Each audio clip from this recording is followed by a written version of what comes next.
Describe the dangers you've run into when you were trapping. Well, I've pretty near been drowned a half a dozen times, and I went through the ice and held on with nothing but my rifle and powered myself back up on the ice. That's just the first time I almost died, or did die. I think I did die on that one. And then I've had coons on my head and beavers down my waders, and I've done a lot of two-steps with coyotes and things like that. There's plenty of danger out there from getting hurt, and stories from friends. I've got lots of them through the. It sounds like you've had some good stories. Why don't you tell us one of your most outrageous, funny, or amazing stories? You know, you could probably go on Trapper Man or just start talking to a few of our friends at the. I'm really well connected at the trappers conventions. Most of the guys that trap professionally, or the big supply dealers, or the big professional trappers, I'm familiar with them, and I'm friends with most of them, or at least acquaintances with most of them. But you know, when the yarns begin to whine at these conventions, I can tell you one story real quick. This was just out of college, and I had my brother along on a trap line, and we were walking down a frozen stream, and snares are just becoming popular back in like 82, 83, and back in 83, back in the good old days. Anyway, I was walking down an ice stream. We came across a hole where I used to build all my own snares at the time back then, but we found a hole through the ice where there was a beaver had been entering and exiting the ice right there, and there wasn't. This is back pre-pogo stick days, so I couldn't put one of those wonderful anchors in just anywhere. But I went ahead and put a snare over this hole. Pretty inexperienced at the time. When we came back the next day, we didn't catch a beaver, but we did catch a good-sized coon. But the closest thing I had to attach my snare to was a box elder tree on a high bank. The exposed banks were probably 6 feet tall on this particular stream. So he had gotten to the tree, climbed the tree, and then dropped out and was hanging by his hips, dead in the snare. And my brother and I both had a chuckle about that we'd caught a coon instead of a beaver. And I took my cable cutters and was just about ready to cut him loose, and I looked down and laughed at my brother. But before I cut him loose, I got my nose right up to his, and I said, "Oh, what's the matter, Mr. Coon?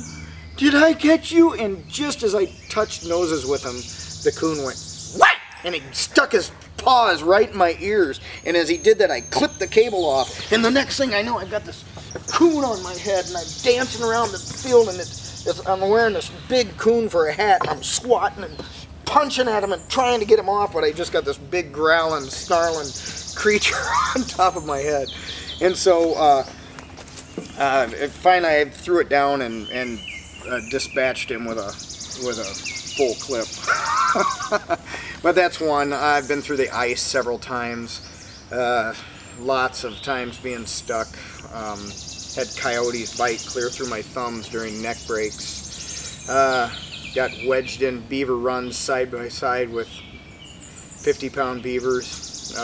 Been up in their lodges, muskrat bites. I had a fox come to life in a car I was driving one time, and as I looked down at it, this is at a gas station, fueling up, and the fox blinks at me 3 times and then crawls underneath the seat of the car. And so I had to jump out, run around the other side, and feel underneath and pull this fox out right in the middle of town with a guy fueling up a Suburban looking at me the whole time. So all kinds of alterations with animal rights activists on the road, things along that line. Okay. After all of that, describe what you just love about trapping and what brings you back every season. Well, I could do a lot of different things for a living, I suppose, but I just get downright depressed almost if I don't have fur to work in the fall. I love to work with fur. I love to work with the animals. You know, trappers are conservationists, and a lot of people don't realize that. I love teaching people about the trade and letting them know that it's trappers like us that keep keep the animal populations in check, and they rabies, pseudorabies, mange, parvo, distemper, those diseases run rampant. You run into all kinds of trouble between wildlife and communities and people that live in an urban setting. So just a chance to control that wildlife, earn my living doing my own thing and working with the fur and the people, and now passing that on to my kids. I mean, this whole country was founded on fur. A lot of people forget that. They came here for the fur. Describe what you hate about trapping and what drives you crazy. What drives me crazy probably would just be uneducated, ignorant people who can't understand. And part of that is just because they've never been around any type of renewable resource. They'll wear leather shoes and leather belts, but they don't want you to kill a cow. I really don't know what PETA put on their shoes. I don't know what the seats of their cars are made out of. If it's vinyl, then it's a petroleum product. So it just drives me nuts that people can't understand, and to have crazy ideas of, we'll catch all the raccoons and neuter them or spay them so that they can't reproduce. I mean, you have to have some kind of, now that we're here, now that the humans are here and the country is populated, you have to have some way to keep wildlife and humans in check. Drives me nuts. What are the stakes for you? What depends on your trapping success?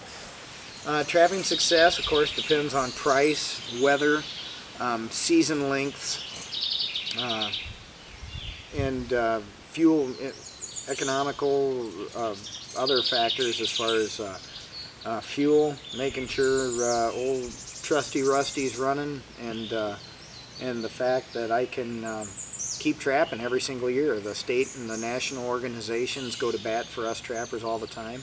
If there's a trapper out there that's not related to or is a member of your local organizations, you need to be proactive and make sure that you become a member of those associations. You have to do it. You have to. They're fighting for us. Fur Takers of America, National Trappers Association, all the state organizations. This is our home back in the woods, 900 feet back into the woods on a double dead-end road. It started with a tool shed, 10 by 15 tool shed, and we added a 12 by 16 onto it.